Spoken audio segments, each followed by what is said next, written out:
রাগ এমনই জিনিস, রাগ যদি কন্ট্রোল না করা যায় তাহলে অনেক বড় ক্ষতি হয়ে যেতে পারে, অনেক বড় আপনাকে দাম দিতে হতে পারে, অনেক বড় আপনাকে ঝামেলা পৌঁছাতে হতে পারে।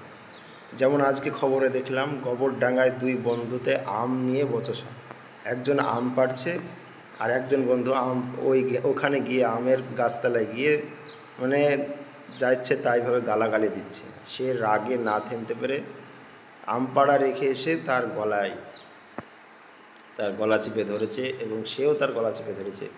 এইভাবে কিন্তু এক বন্ধু জখম হয় এবং মারা যায়।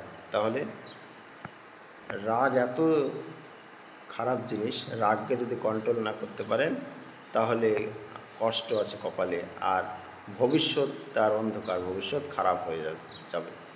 অনেক বিপদের সম্মুখীন সে হতে পারে যে ব্যক্তি রাগকে কন্ট্রোল না করতে পারে। তো অতএব আমাদেরকে রাগকে কন্ট্রোল করতে হবে। রাগের মাথায় হুট করে যাই তাই করা যাবে না।